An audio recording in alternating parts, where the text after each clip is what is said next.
Okay, everybody, thank you very much for joining us for the Livestock Breakout. I'm just going to get straight into the first speaker because everyone's sick of hearing me and it's probably time to just hear more from the speakers. I want to introduce Sarah Barrett. She's the first person up today from Pinion Advisory. She leads the National Sustainability Strategy team at Pinion, and her work mainly focuses on helping producers and processors tackle emissions reduction, climate adaptation and change management. And she's been involved in some quite big industry initiatives such as the Quick Start Carbon Calculator and Meat and Livestock Australia's Carbon Edge training program. And she's recently been working on the natural capital accounting projects and has just completed an emissions baselining project with Grain Producers SA. So I'll let Sarah fill you in on everything else. So please put your hands together for Sarah.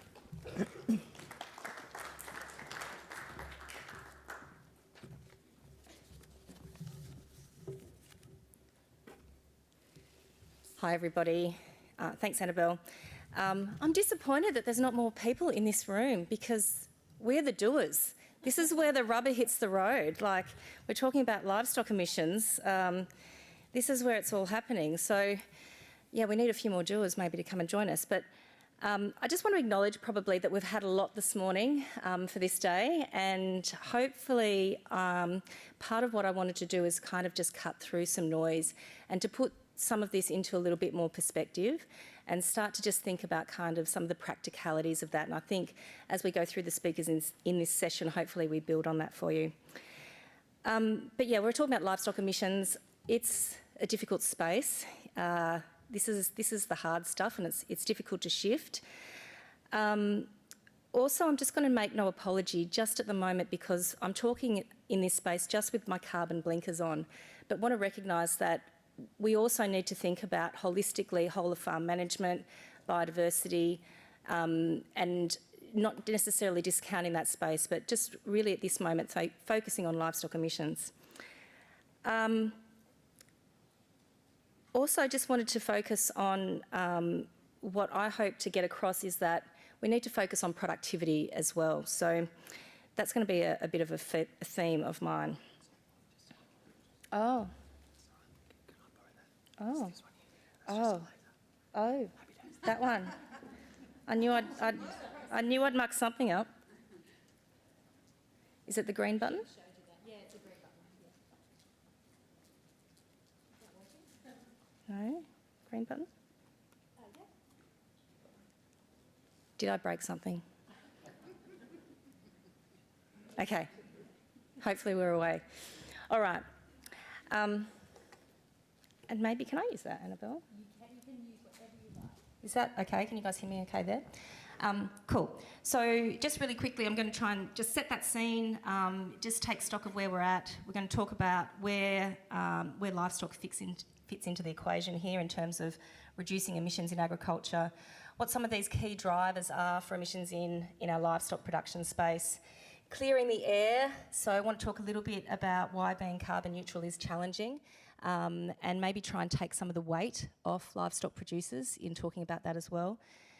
What our key levers are to reduce emissions, and then talk a little bit about the supply chain. And we have had a fantastic morning hearing from industry, we had meat processors, we had the banks here, and hopefully we can build on that.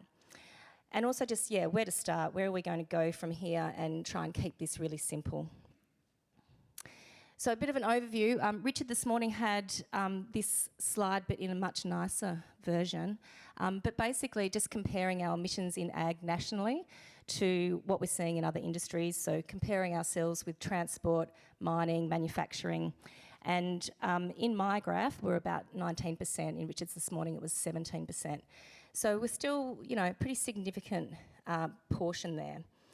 I won't talk about that LUCF. I think Richard covered that this morning, that's net sink there. But when we talk about agriculture in the national perspective, being that portion really means that we do have some work to do in this space. So we're not insignificant in our emissions. And Richard also pointed out that our portion is growing while everything else comes down. the other thing is that we are unique. We are part of the land sector, so we also have this unique ability to be part of the solution as well in terms of carbon sequestration. When I take that 19, 17%, whatever we want to call it, and break it down into a bit of a pie chart here, and we've got like this, the dark green kind of Pac-Man, this is where our looking at agriculture as a whole, most of our emissions, the vast majority, about 70%, are coming from this enteric methane area. We've got some other contributors there. We've got agricultural soils in the purple there. A lot of that is around nitrogen losses, and mainly in some of our pasture, but also cropping sector, manure management from our intensive industries. But the majority of our emissions are really coming from methane. There it is there. So this is just taking that into looking at it from the livestock perspective. Methane, 85% as we look at it from a livestock sector perspective, but we also have nitrous oxide and carbon dioxide contributions as well.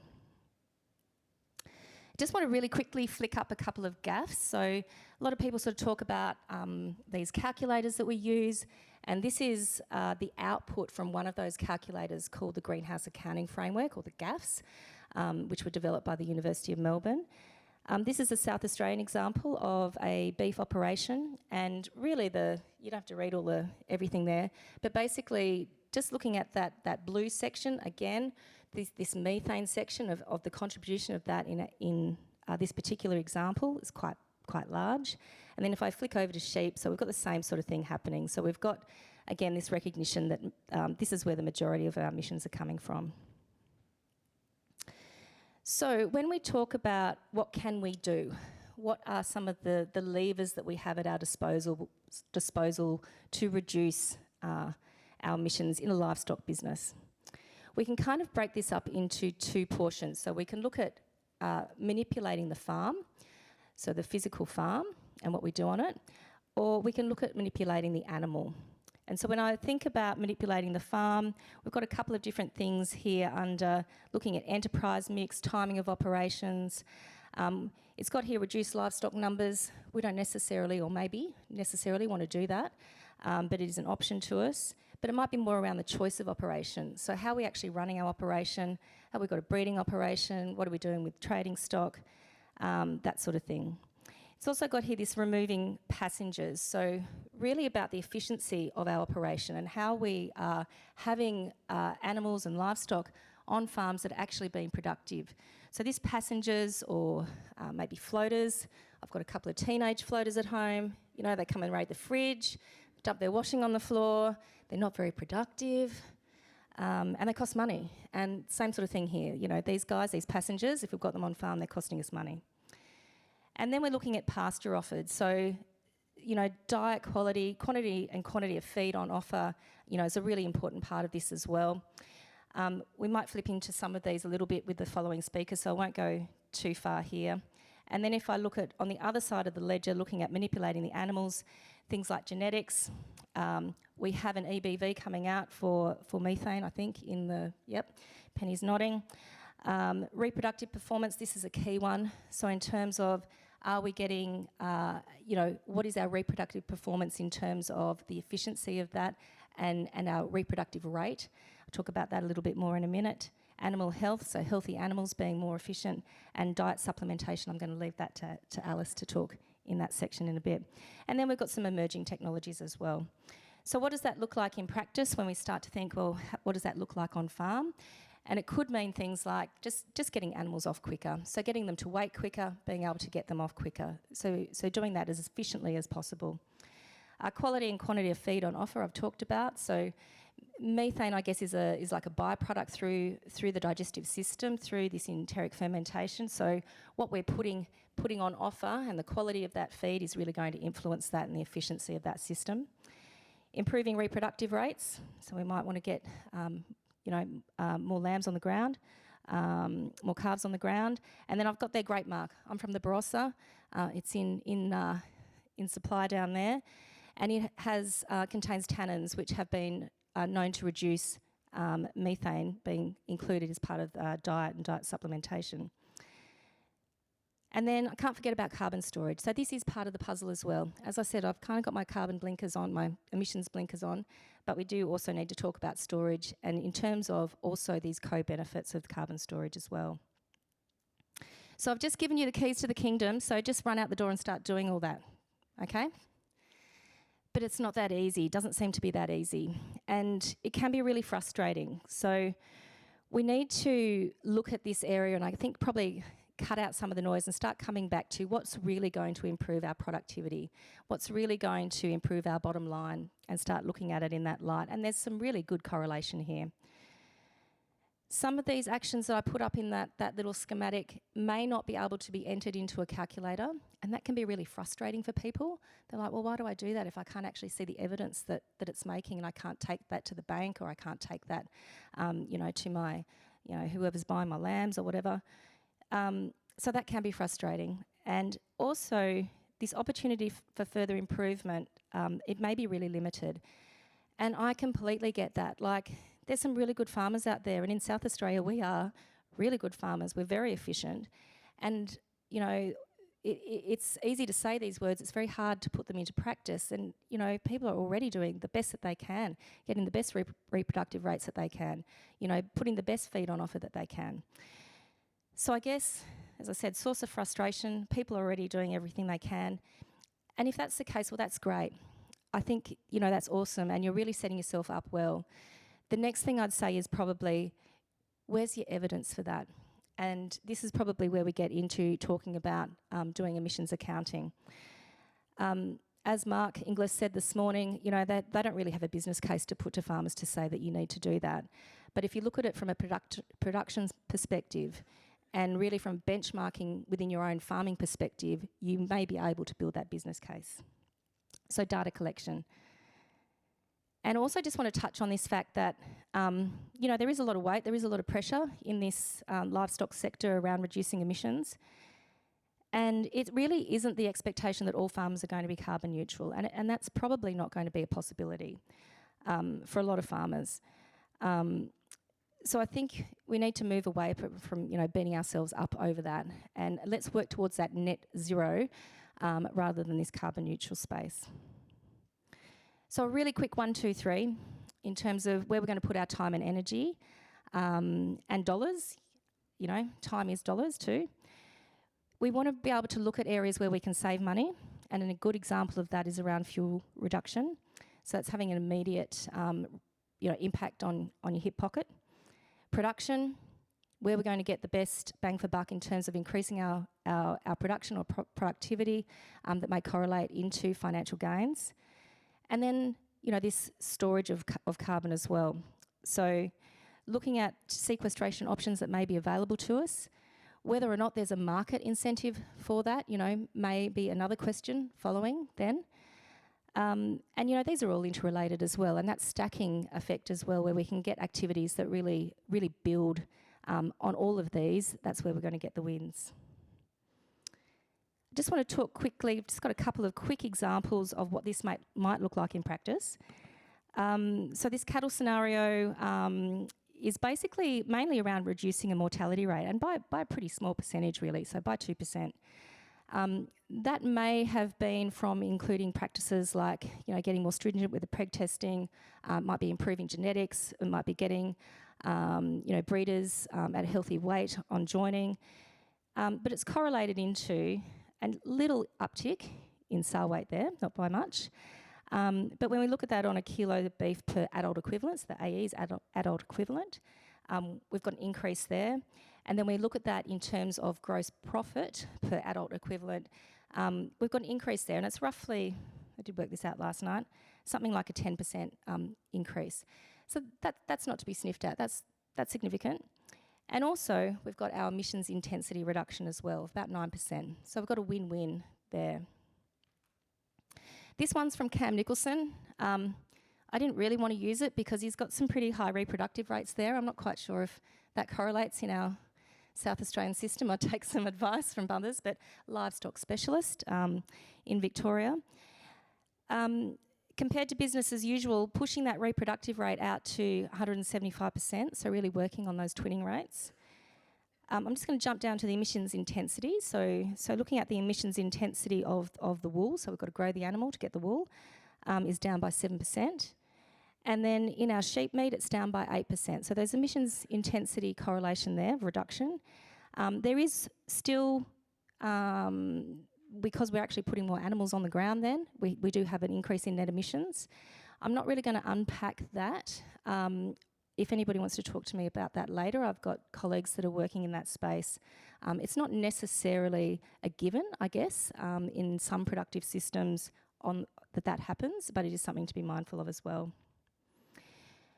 I wanted to flip over a little bit now and just talk about supply chain and start to kind of build on what we've already heard this morning in terms of some of the pressure in the market space and how that may affect us as livestock producers. And just really quickly, just to sort of highlight scope, and Mark Inglis, I think, had a bit of a slide on this, in terms of looking at scope from the meat processor's perspective. So if you look at it from a meat processor perspective, their scope 1 is really everything that's happening within the processing piece, everything that they're controlling around that side of things. When he put that up on the slide, it was quite low. Scope 2 is around energy use, electricity, which was significant, but he was talking about options that they're looking at in that. And then scope 3, so when we look at the pre-scope 3, so what's coming before we get to putting animals through the abattoir, really the scope 3 is us. So this is the farm product that's coming into these suppliers, and that's why they're interested in us. We also saw a slide really similar to this in terms of this mandatory reporting. So last year we had some changes to our Corporations Act where bigger businesses, and on this sliding scale, will have to start reporting on their climate risk. And what that means, that climate risk, is really about what the risk of their business is to the climate in terms of their emissions, but also there's some pieces around what the climate risk is to their business as well. And this scope 3 down the bottom here, which is where we fit, is going to come into this, and this is why these big businesses are really starting to look at us and start to try and unpack what is our risk to them. So that was the mandatory reporting piece. That's the regulation piece. Now if I look at just quickly, this is from Richard Eckhard. He's like the guru. One of the 100 largest economies in the world, 69 are companies and 31 are countries. Government policy may now be less influential than market forces. So what we're saying is there's some pretty big businesses out there and they're having some pretty big influence, and they're bigger than a lot of nations. And we are seeing this play out, and this is reiterating what we saw this morning in terms of companies setting these targets or pledges around how they're going to react in this carbon space and how they're going to reduce their risk. JBS, net zero greenhouse gas emissions by 2040 and zero deforestation across its global supply chain by 2035. I'm just going to pick on that one. But these are real companies that we supply to that are putting these targets in place. Some of these companies have sort of signed up to the gold standard, I guess, in some ways, this science-based targets initiative. And it doesn't really matter too much about reading that, but the thing to take away is that trend, which is increasing. Companies do come and go from setting these targets, but the general trend is increasing. So more and more companies are signing up to these. In our Australian context, we have some companies that have set a commitment, so this is kind of like the first thing to do before going into approving a target. In our food production animal sources area, we've got Ingham's, Midfield and Tassal are there. I've mentioned GrainCorp having a commitment, hasn't actually gone through to create a target yet. And then we've also got Bunge as well, I've put on the slide, because they actually do have approved targets. So it'll be interesting to see how that plays out. The other thing that some companies are doing is looking outside of that into some of these other accreditation systems that they might sign up to, and they might want their producers to sign up to as well. I worked with Greenhams a little bit when they were setting up their sustainability standard and piloted the standard with producers in Tasmania and Victoria to see if it was fit for purpose before they rolled it out. They've really created that standard, and it's not just about emissions, it's also about animal health and welfare, it's also about land management, water resources, but they've really created that standard to meet the market demands that they're trying to sell a premium product into. They are offering price incentives, so it's a tiered system, and if producers can meet the third tier, the highest tier of that system, there is a price premium applied to that. ISCC, so if you're selling export canola or barley, or were, I'm not quite sure how it's going to pan out now, but you would have been asked to sign up to ISCC, which is a standard. Within that standard, there are things like how you are, what your chemical storage is like. There's things like your pollinator plan, and there's also a question around what's your emissions reduction plan. So it's not necessarily stipulating a target that you need to meet, but it's asking you what your plan is. And I'd probably argue that how do you know what your plan is if you haven't already done your carbon accounting or your emissions accounts and know where you can or can't reduce emissions and what your numbers are. Leading harvest, that's another one that I've been involved in a little bit here. And it's probably more being taken up in corporate ag Australia. Again, this is very holistic standard, so it's not just looking at emissions, but also looking at a lot of things around labour, around workers, and making sure that they're not employing not paying workers properly and that sort of thing, adhering to the slave labour laws and all that sort of stuff, as well as looking at emissions. Again, it's not necessarily setting a target, but it is an indication or providing evidence, basically, for these companies. They're providing evidence that they are meeting a standard of how they are looking into this space and what they're doing about it. A little bit there from Thomas Foods. We've heard from Mark, so I won't go into that too much. Really interesting, I think, to hear his comment on, what's his recommendation is for producers. Yes, obviously, Scope 3 is very important to them, and it makes up such a huge component of their total overall emissions. But, there's not necessarily that emphasis or urgency, I feel, in them wanting to know individual farming numbers. I'm just trying to get this to go to the actual end. There we go. This is an example from Cam Nicholson as well, and I just wanted to show you this. I quickly talked about Greenhams.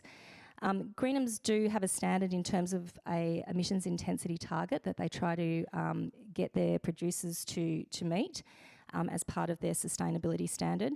And this is the emissions intensity data from Cam's farm over a number of years, and you can see that they've been tracking this for quite a while. And this is where, in terms of a benchmarking tool or a metric that you could use in your farming business to see over time what your emissions are, then this is a good tool. In pink there is really the band, I guess, of the industry standard of that emissions intensity, and then you can see that bottom circle is the target from Greenhams that they're able to meet, and they're able to prove that they can meet. So again, I just really wanted to flick up the 1, 2, 3, but also probably leave you a little bit with this. So this probably gets back to my comment about trying to cut out some of the noise and trying to concentrate on things that maybe are more real, more practical, or quite evolving. So this is just a bit of a matrix to help with that. When we look at the top box there, the known knowns, these are the facts. These are things that we know. These are things that can be measured, that we've got a high degree of awareness and accuracy on. For instance, looking at that 1, 2, 3, or starting benchmarking emissions intensity through carbon accounting. Then we've got things like our known knowns. And these might be gaps. We don't know everything yet, but we've got to keep asking questions about them. Asking what's the probability. And this could be an area where we might have this market demands. It's a little bit murky, it's a little bit uncertain, and we've just got to keep on asking questions. Or our unknown knowns. And these could be the areas of opportunity. We want to stay curious in these areas too, and we also want to keep building our knowledge. So we want to keep building on our knowledge so that we can build more accuracy in these type of areas. And it might be things like the emerging markets, and that's probably a segue into this afternoon's panel. And then we've got this sort of lower end unknown unknowns. And this is where we can turn ourselves into knots, and we can keep ourselves up at night, and we can worry about things that we really don't know that much about. And we really don't maybe understand. So I put in here things like the carbon tax, or that freezing or inaction because of we've got a net zero debate, happening at the moment. And I see this playing out. When Donald Trump got in, I was running a workshop in Adelaide, and I had people ring up and cancel because Donald Trump got in. And, their reasoning was, well, this is all just going to go away. This whole, climate, carbon stuff is just going to go away. And I find that super interesting, given that, we just heard from Mark Inglis about their US export market and all the things that they're having to do to enter into that market. So it doesn't necessarily translate. And I just want to get away from people being worried in that space, but also, that freeze or inaction because of that space as well. And just look to the little things that you can do, the things that you do know you can do, and to make action on that. And that's it. Thank you.